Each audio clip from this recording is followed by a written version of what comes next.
welcome everybody to the CWR Live, the Cosmic Weather Report for April 7th, year of Corona, and which I'm addressing Jupiter conjunct Pluto, the Great Unmasking. 2 days ago, on April 5th, Jupiter conjuncted Pluto for the first of 3 conjunctions throughout this year. April 5th, June 29th, and November 12th. These 3 meetings of Jupiter with Pluto are what I call the Great Unmasking, because humanity has gotten stuck in a mask and a costume. It doesn't look like a mask because it looks like normalcy because everybody's doing it. And yet it's a masquerade. The human race has lingered too long at the masquerade. The clock struck midnight and everybody forgot to take off their mask. How do I know this? Because I study the state of the world. I've been studying the state of the world, well, probably all my life, but especially since I entered our mystery school under the redwoods of Northern California in the early 1990s, where I studied with William and Sarah Lonsdale.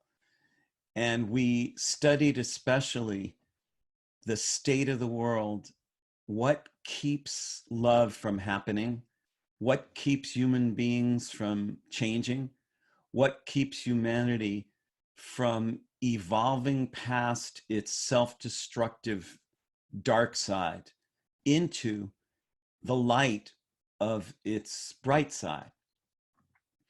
And the answer to that question is that there are a few things that keep humanity acting out its dark self-destructive side and refusing to claim its higher, brighter side. One of the main things that's keeping this evolution stuck is the trance of normalcy. And it's important when you think of what's normal that you include the word trance, because the paradox of our time is that normalcy has become anything but normal. It's not normal to live in a world where love is relegated to books, movies, poetry, and fantasy, rather than injected into your daily work, your profession, your politics, your friendship, your marriage, your relationship to yourself. This is not normal. It's not normal for generations of children to be brought up thinking that their job is to become something other than their authentic nature in order to fit in with the world machine. What would be normal is if parents said to children, you are not here to make anybody else happy. You are here to follow the true call of your soul and never stop. Do not let anyone talk you out of it. If every parent said that to every child, you are not here to fit in with others. You are not here to make other people happy. You are not here to make money. You are not here to abandon your deepest truth and your authentic nature.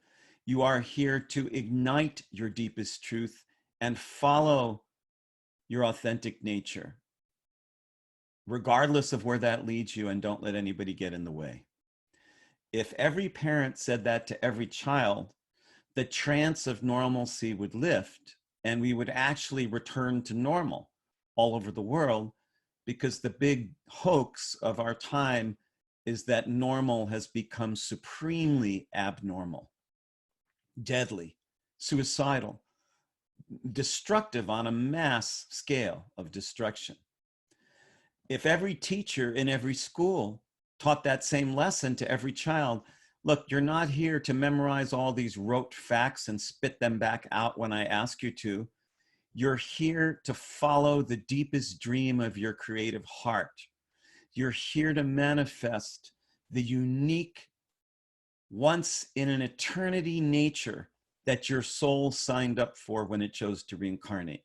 You're here to follow your truth, to live your love, to release your creativity, to give something genuine to the world, which is your true nature. If every parent, if every teacher, if every politician, if every leader, if every soldier and cop and every friend and every lover and every spouse said this, especially to every child and to the children in us all, then we would have a normal world. We would have a world that's based on love, based on truth, based on kindness, based on tolerance, based on the recognition that many people in the world are incredibly different than you are, and that that's a source of diversity and growth more than it should be a source for bigotry, prejudice, fear, and paranoia. So because that's not the world we live in, because children who were brought up being told, don't worry about fitting in, just be yourself, because those experiences are in the minority. They're not in any way the majority of how people were raised. Because teachers who give that same message to students are in the minority. That's not anywhere near the way most teachers teach. Because politicians who give out that same message, that I'm here to serve you and your truth, and what is the best way for me to do that? Because there's almost no politicians anywhere in the world who are acting that way. We are in a severely, suicidally abnormal time in history. That's why normalcy has become a thick, deadly trance. It is a dangerous drug, an altered state that's even worse than heroin, because millions of more people are doing it, and unlike heroin, it's invisible. It's not that people are tying rubber bands around their biceps and shooting the horse into their system. It's that mass media is tying a rubber band around your brain and shooting it smack into your head. Mass media is infiltrating your dreams.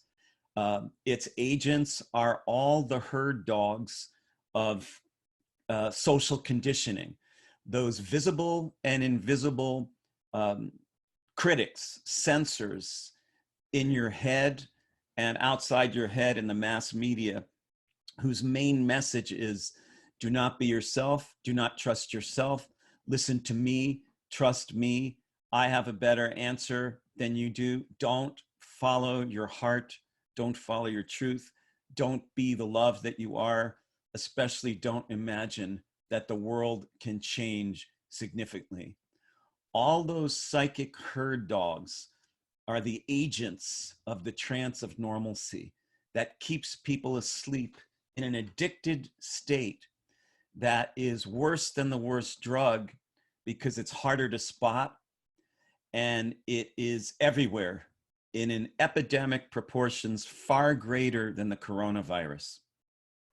This is what I talked about as the Galactic Virus in the last couple of weeks in my CWR lives, the state in which people have been made to feel inferior to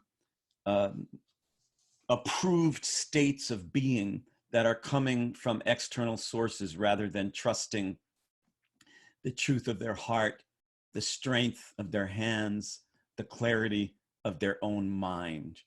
We have become a nation of sleepwalkers and sheep, but it's dressed up to look like normal. So there are dozens of rewards for entering into the trance and remaining in the trance and there's only one reward for breaking out of the trance, which is you get to be yourself. It's hard to measure up the one great reward of getting to be yourself against the almost countless rewards of false security, fake sexuality, distorted love, suicidal politics. Most of our national politicians, at least in this country, which is the country that I know best, but also around the world to a varying extent, have become psychopaths.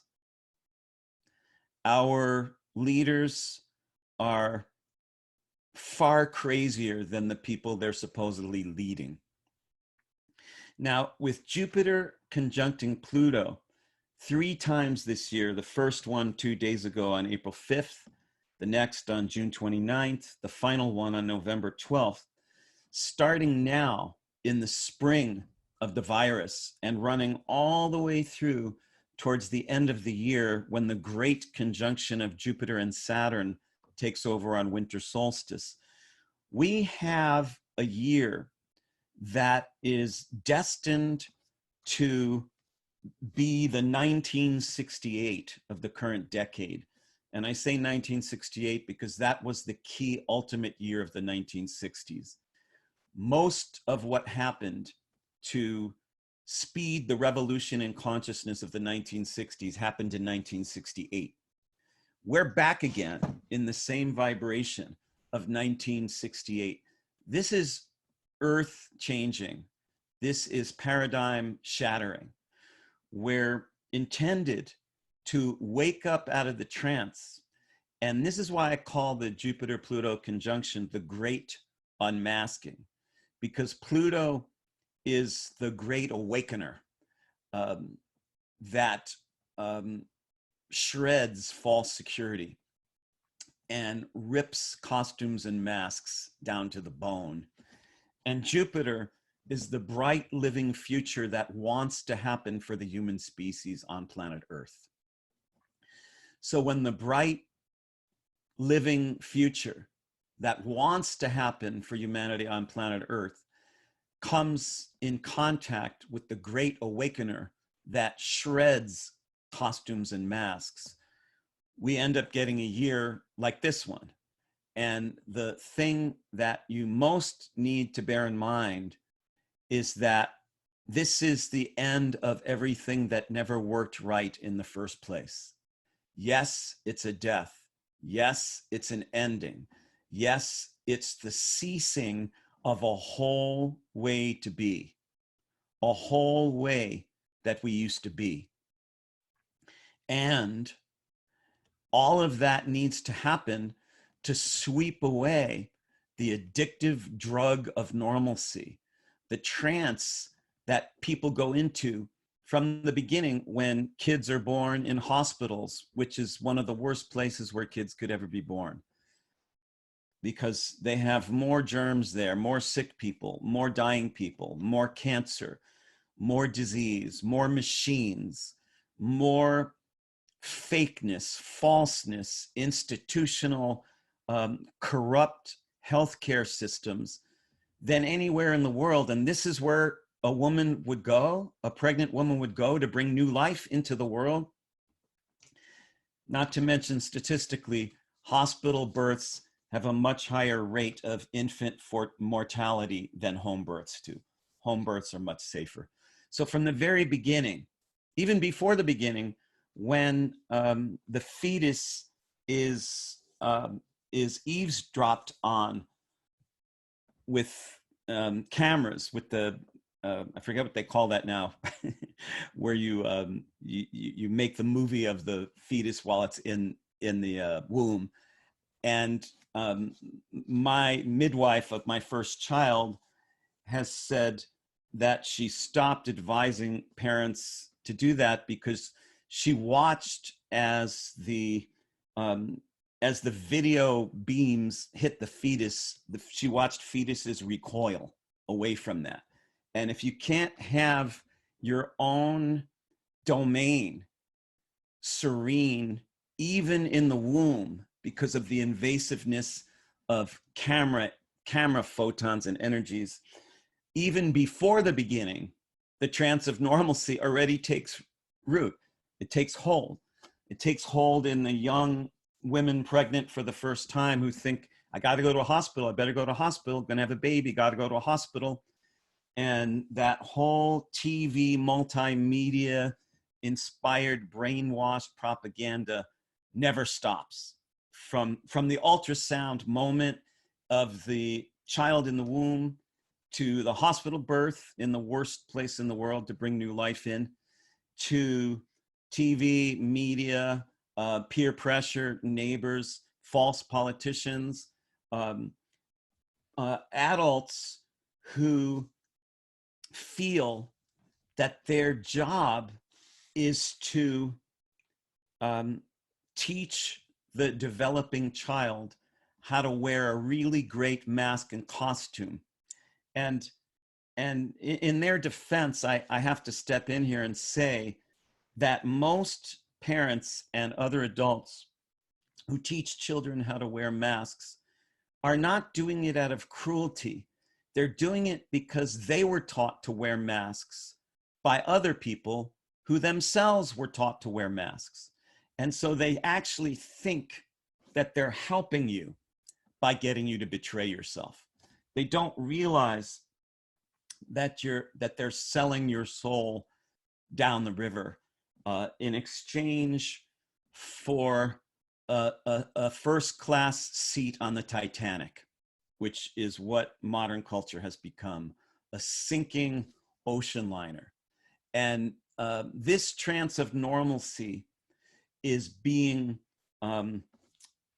jackhammered by Jupiter conjunct Pluto right now. And that's the force of this year. It's just beginning now. And it's going to come on stronger and stronger, especially as we reach the June 29th conjunction and then the November 2nd conjunction. But it's spreading out through the whole year because this is the now or never moment of human being. We either wake up and break out of this thick trance and claim our higher truth, or the species goes down in the dust and Earth is lost. There is no plan B for Earth.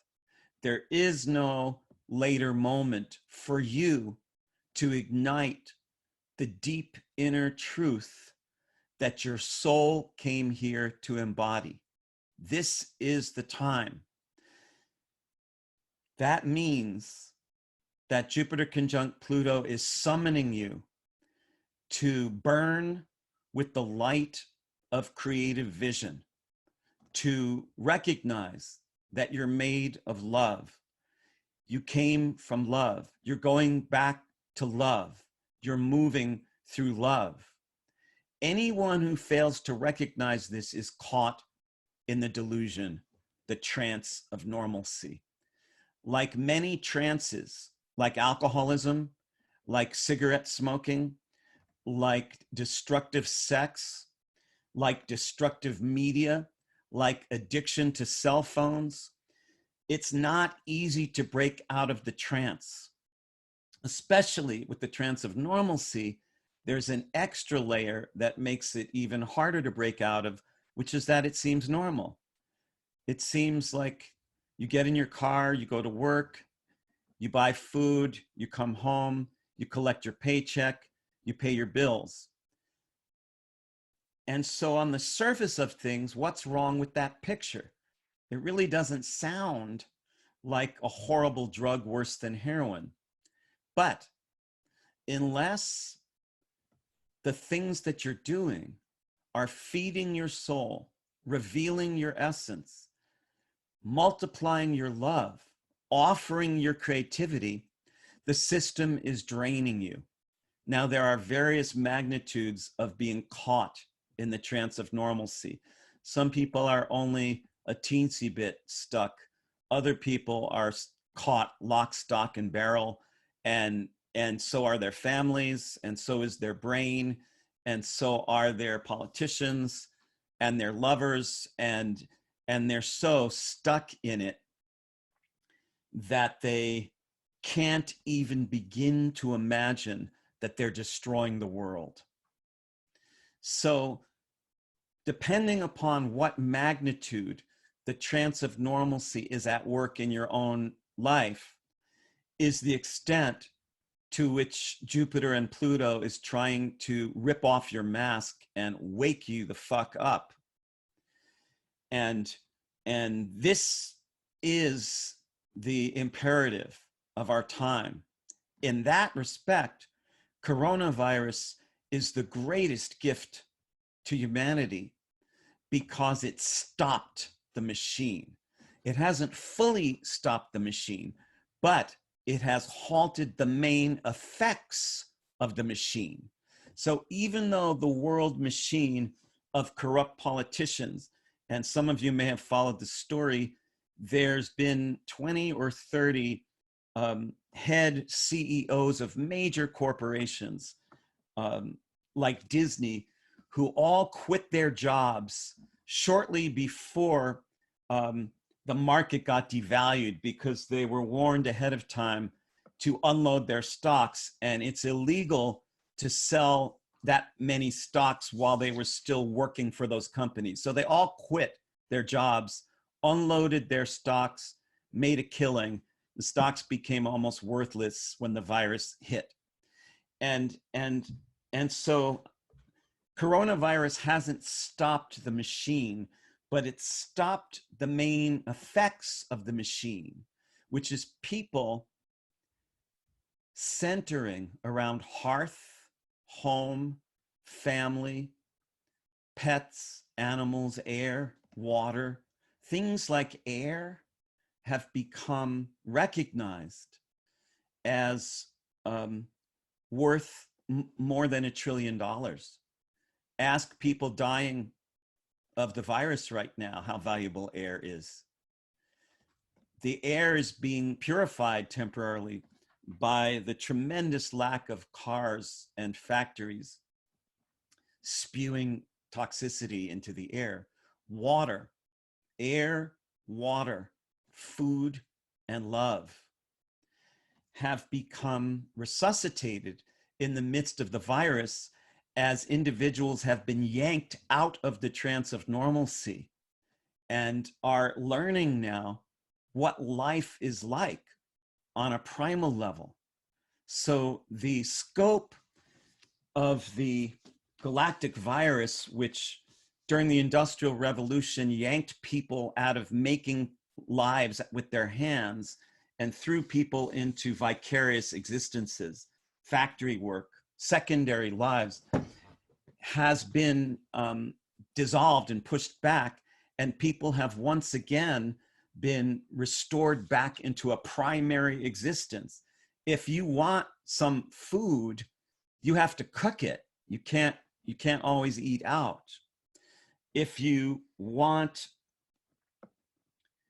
to have any need to leave the immediate truth of your local surroundings, you better have a good reason for it. That's the current initiation. It's an initiation out of false values. And this is one of the greatest things that could have ever happened, though, of course, it has a dark side. I'm not oblivious to the deaths and the loss of life of the virus. However, on a mass scale, it's also summoning a great awakening and a great unmasking. So Marcella, do you want to check if people want to join the conversation? Hi, Mark, I do. And I am curious, I just got a text that we might have some interesting things happening via Zoom today. I know that Zoom was doing some changes to protect from some spam and things that were happening. And so I'm not quite sure what will happen here. And I see Selina is there with her video. Can you unmute yourself, Selina, just to make sure that we can hear you? And no, okay. Yeah. All right. Maria, I'm going to unmute you. Hi. Hi. Hi. So is it working correctly now? Yeah, now the video wasn't working while Mark was speaking. All the videos were off. Oh, okay. Okay. All right. Thank you. We've just been working with some different settings. So I apologize for that little logistical interruption. It looks like everything's working. And thank you, Mark, for that incredible weaving through this conversation. And I just want to open it up for questions and comments for anyone who has them.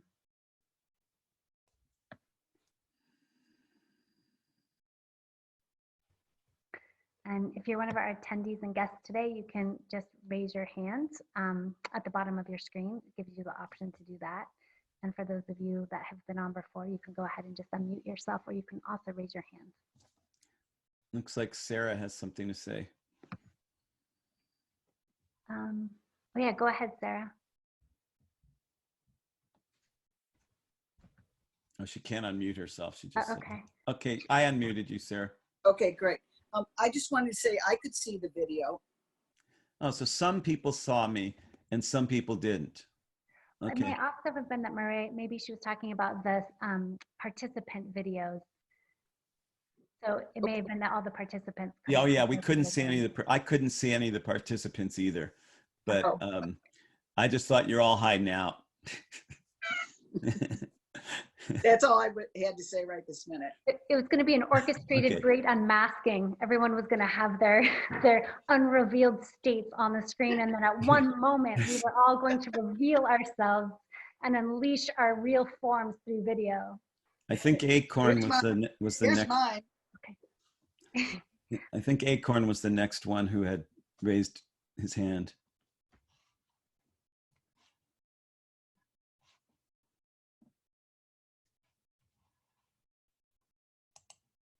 Acorn. Yeah, I think you're unmuted now. Yeah. I'm unmuted now. I don't see myself, but I see some of the people. Good to see you all. I really appreciate the call to a higher vibration. It's in. Oh, wait,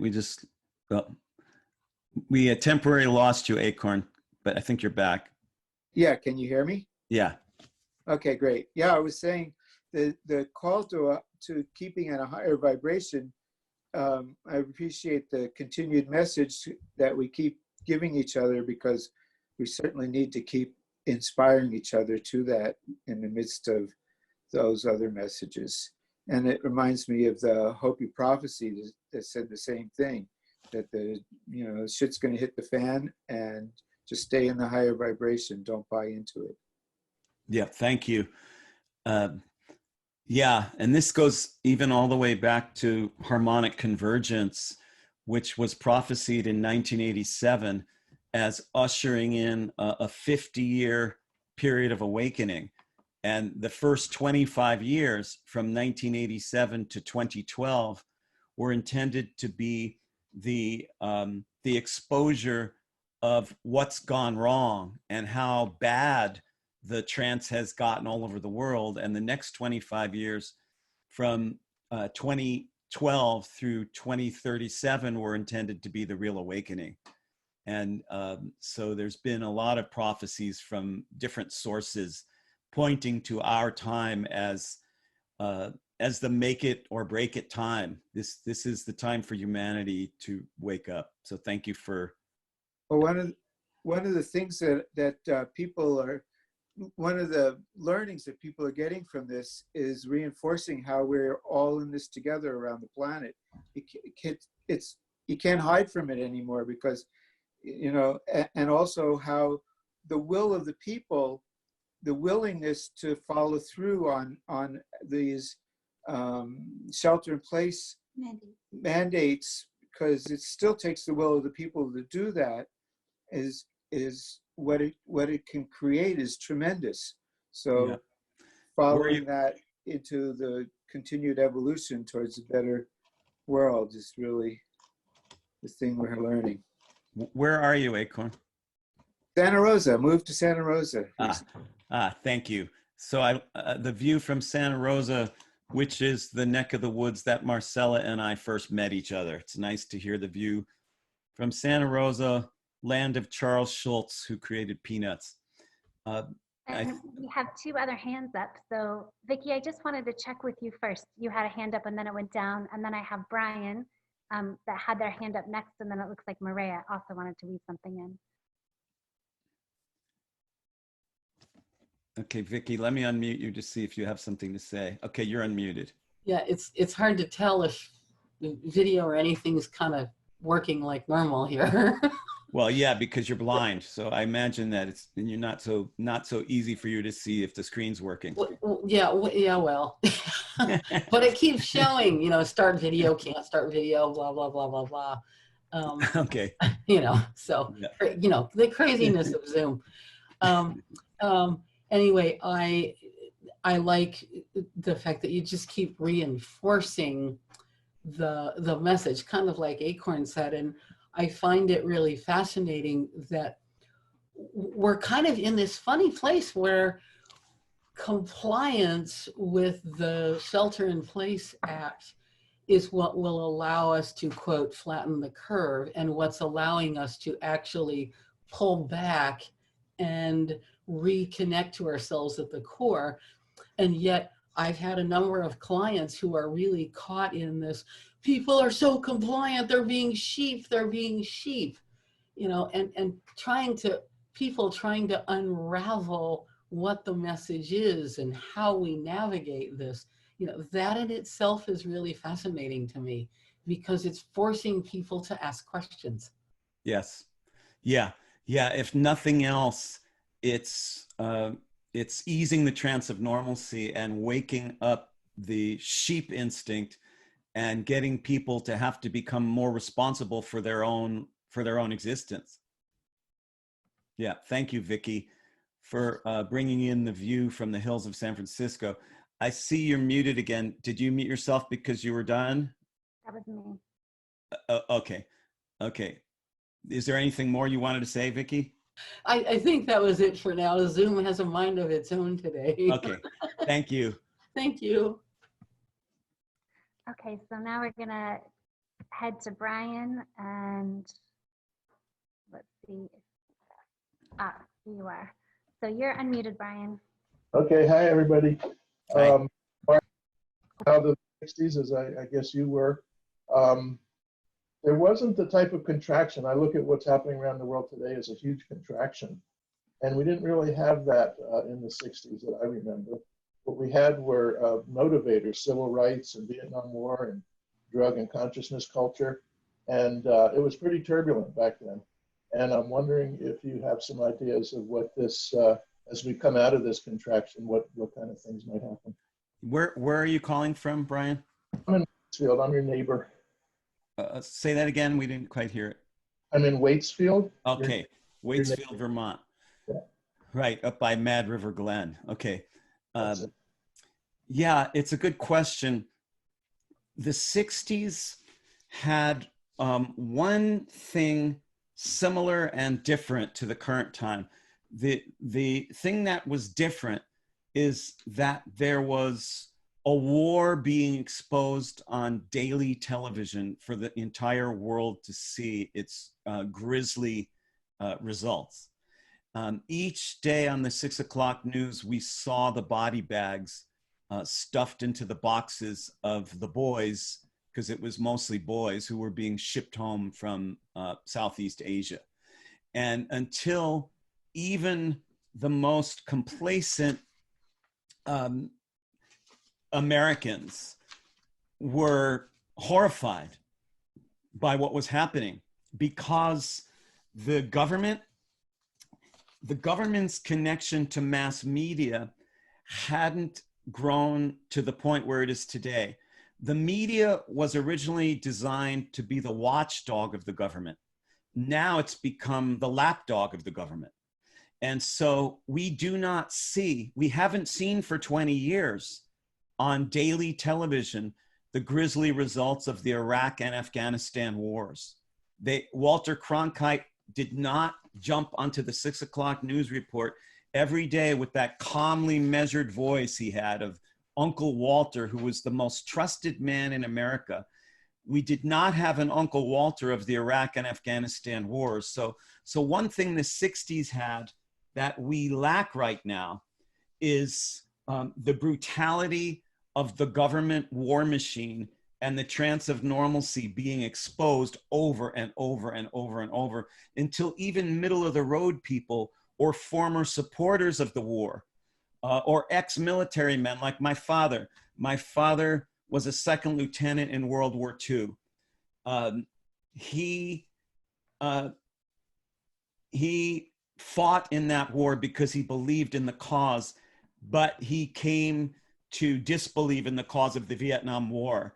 And when I told him there was absolutely no way that I was going to go ever to fight in Vietnam, he said he completely supported that. And this was because of TV. This was because mass media was not yet co-opted into being a government lapdog. It was still the watchdog of government.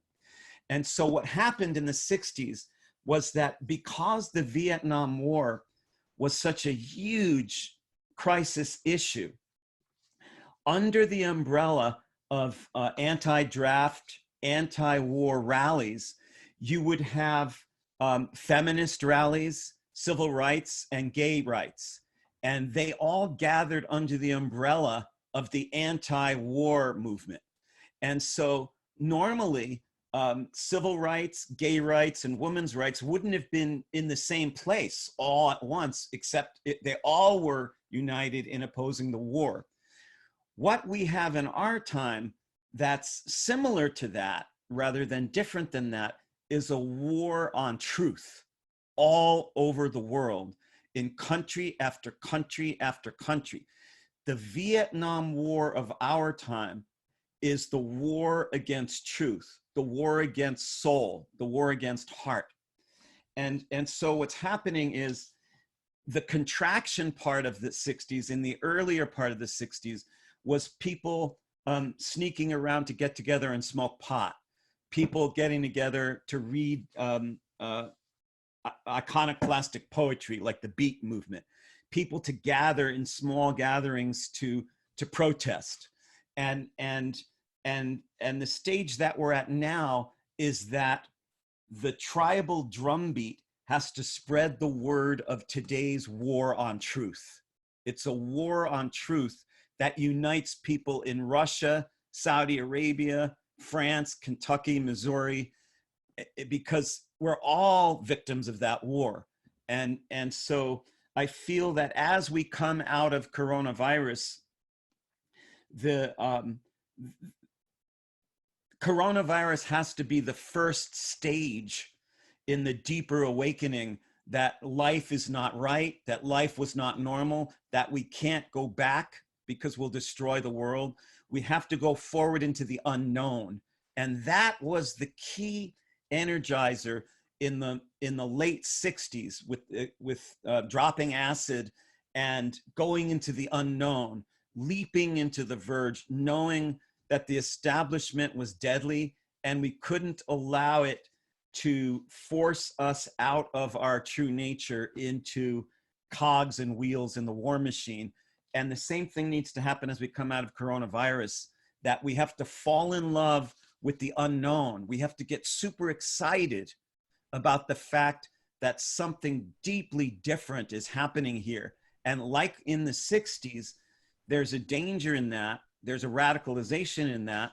There's this sense of going too far, dropping too much acid, you know, and that's what we need to do. We need to go too far. We need to drop too much acid. We need to break out of the whole structure. And so that, hopefully that responded to your question, Brian. You're here. And Thank you. we have 3 more folks that would like to share, Mark, and something that got written in. So I'll go ahead, and the next caller was Maria, or not caller, but contributor. No, you're saying no, Maria? No. Oh, okay, I missed it. Then Okay. if Maria didn't want to go, it was Anne. So Anne, if you want to weave yourself in here. Okay. You're unmuted, Anne. Okay, I was trying to put my video on. So My question is, in the context of, you've been talking about the galactic virus. You, back in December, began to talk about the winter solstice of 1919 and the winter solstice of 2020, and the context of what's happening. What I'm curious about is Saturn conjunct Pluto at this degree of 24 Capricorn, that it's happening actually in the sign of Capricorn, of vision. And that degree is such an interesting degree. You were mentioning before that Pluto, unmasks our disguises. And that degree is a woman wearing a mask made of butterfly wings. And so I'm just curious if you can put the conjunction that's happening now, because it's going to conjunct 2 more times again. And I love to be able to dive into the specifics of what's happening with it being exactly where it is. Yeah, the mask with butterfly wings is the metamorphosis that the human species, the relationship of the human organism, the collective organism of humanity, to its brightest future state is similar to the relationship between a caterpillar and a butterfly. We have to shed the cellular genetic stories of the past, the stories that love can't happen, the stories that anybody being different should be feared. We have to outgrow the caterpillar state, and the change is almost tantamount to the liquefaction that a caterpillar goes through inside its cocoon, where the caterpillar liquefies. It breaks down to a liquid. This blows my mind.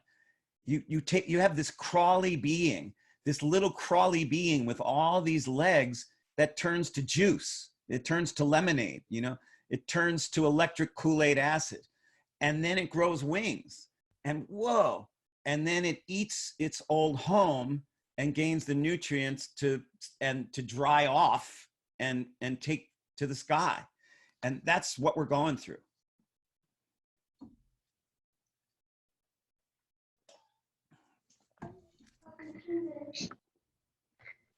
And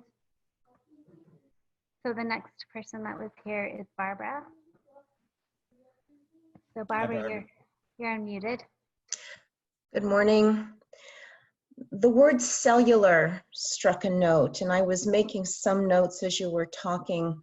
Much like when you have deep tissue work and you need to rest and recuperate and recharge, I'm feeling a lot of fatigue and an unwillingness to carry what I've been carrying. So I've been taking the time to sleep, even if it feels like it's too much sleep, whatever that means. And when I do that, ironically enough, I feel like I'm waking up. So my perceptions become keener. I don't tolerate certain things that I used to tolerate.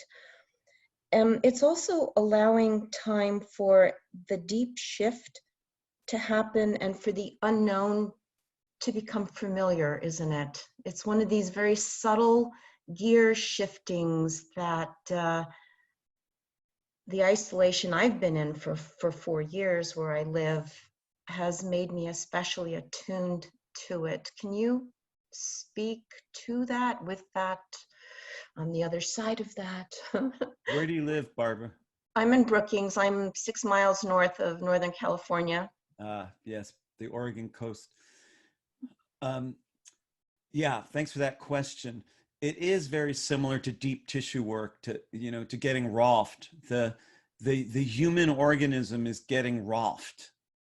Structural realignment.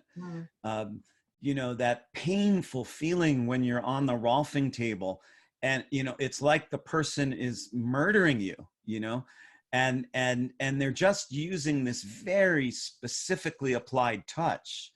It's and yet, because the structure of society has gotten unaligned, we're needing to be rolfed. We're needing like a major chiropractic adjustment. That the gods are picking up the human species and whapping it like a wet towel, you know, whap. And it's exhausting, it's energizing, it's terrifying, it's vitally necessary.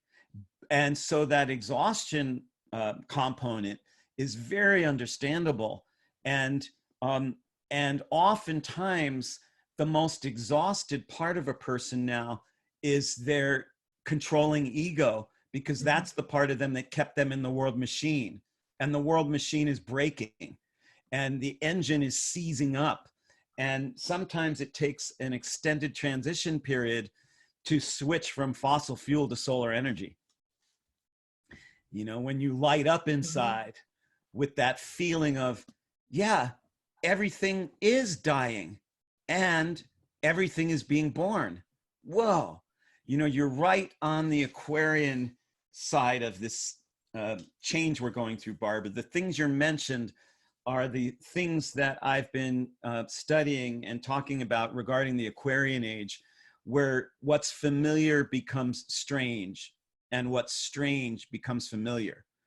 What used to be at the center is on the periphery, and what used to be on the periphery moves into the center. It's this Aquarian reversal, and it can be very exhausting. And I don't think there's anything as too much sleep that I know of.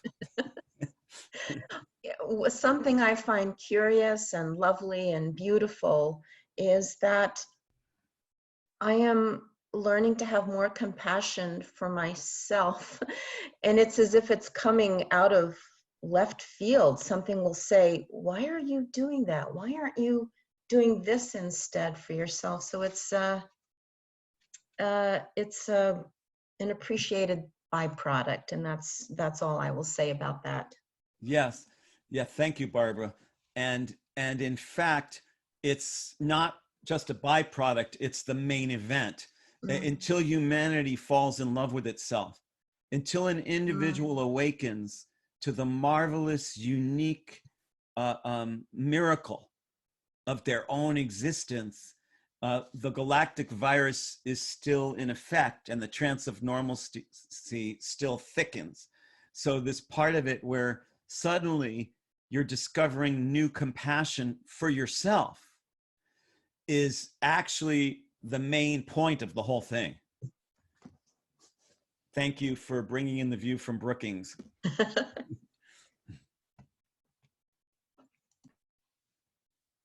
Marcella, are you tracking with the order of who's next? I am, so I can weave in the question that came written, and that I'm going to skip the first part. This person was saying that when they go into meditations, women's circles, and trust that what is trying to birth itself will become what be, and that they can play a part in its creation.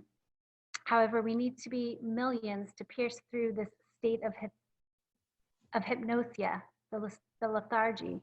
I know deep in my core that we need to reconnect to sacred rituals in order to get help from the implicit world. Yeah, beautifully, beautifully put. It's a combination initiation. There's a deeper love magic wanting to flood into human beings from Earth and from cosmos. And there's fear, paranoia, some of it grounded, some of it groundless. And that's the necessary state of chaos that destroys the old normalcy, which wasn't very normal. So thank you for bringing that one in. And then we have Selina with her hand up, and it looks like we have one other folks with their hand up. Okay, you're unmuted, Selina. Thank you, Marcella. Hi, all, and Mark. Yeah, what I wanted to say is that I am also experiencing on a very somehow personal level, like it's mirroring the collective level of some kind of falsehoods that is dying. And it's not that it's false, but it's just part of me that was taking over, like, and now my ego was struggling a lot, that things are not the way I imagine them to be. Like it's in the area of love, sex, and relationships, as you call it, Mark. And it's very funny because I had so many ideas how I want things to be. And at the same time, when I allowed this conflict to resolve inside of me, I feel that I'm more alive than ever. And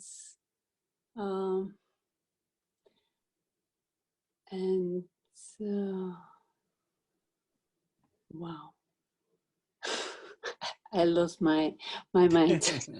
And where are you calling in from? I'm in Bulgaria, but I'm in one village, and it's very interesting story here.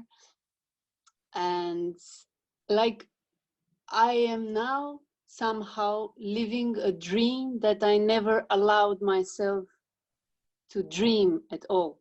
Like, and it's really magical, and I don't know how long it will be, but I'm enjoying every moment of it. And I feel that this is something that we are all somehow sharing collectively, that there is no time, we don't know what will happen. It's uncertainty is so high now that it like I feel this helped me a lot for my ego grip to soften. And yeah. Yes, thank you. Thank you. And what a beautiful message you just gave each of us, that you're now living a dream that you never allowed yourself to dream before. And wow, what a beautiful mantra for this moment.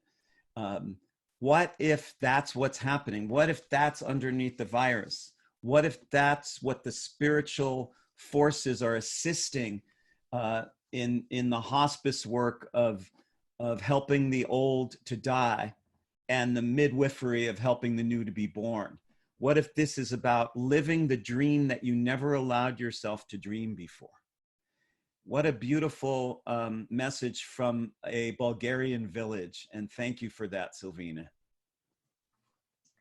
Okay, so I think our final hand that was up is Isabel. So Isabel, you're now unmuted. Yeah, I wanted to say that I very much resonate with what Barbara said, like this, that it feels like so deep working in my body, even I don't get to a treatment, and that I feel I need to be there receptive and like be open for this clearing out of my cells, like old stuff.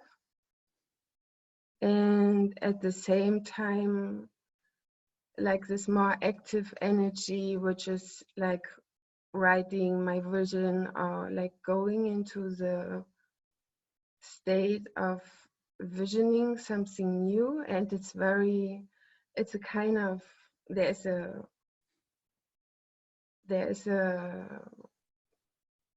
this one thing takes a lot of energy and needs like resting, and the other thing needs like very active energy and like going for it.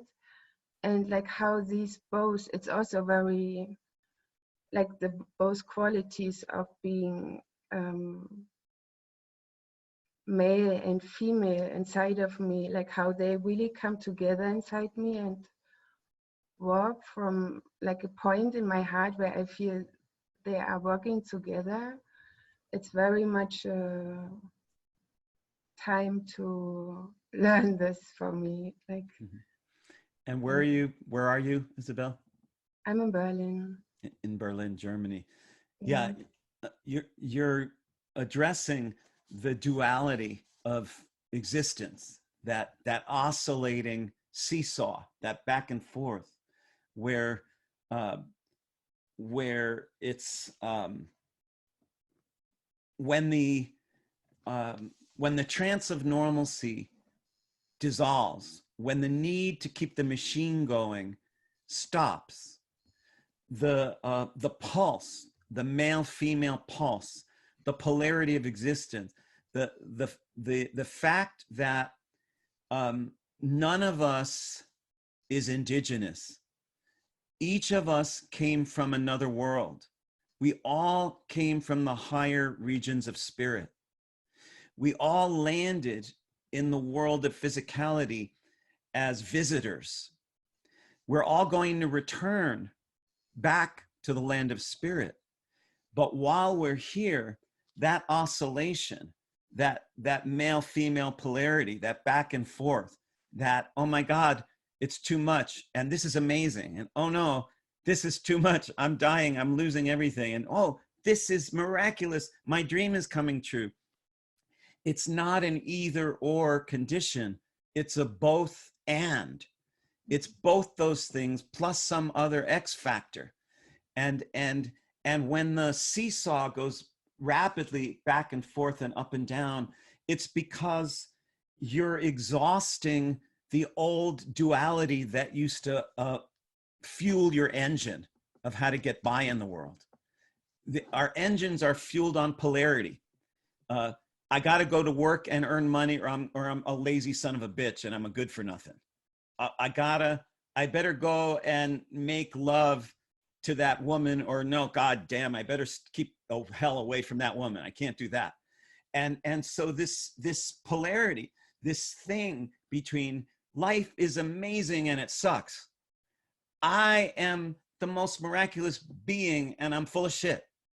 You know, when those polarities start happening in the body and in your consciousness, quicker and quicker and quicker, it's because the machine of duality that used to motivate your actions is dying. It's expiring.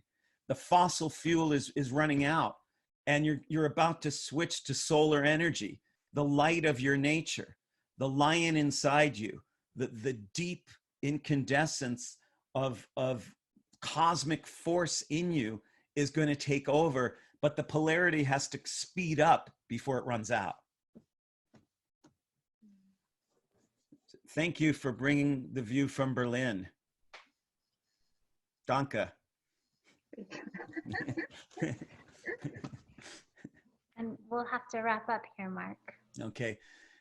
I know there were more people who had things to say, but we have a limited amount of time where we can broadcast on Tuesday afternoons here.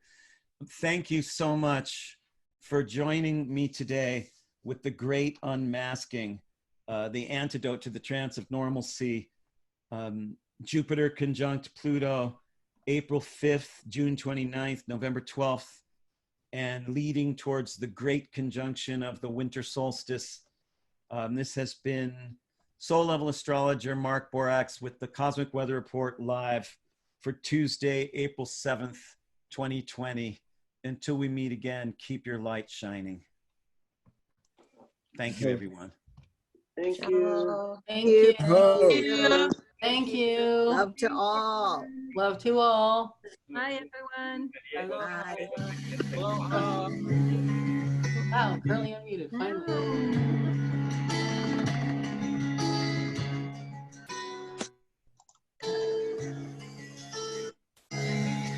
Lord of the star field, ancient of days, universe maker, here's a song in your praise. Wings of the storm cloud, beginning and end.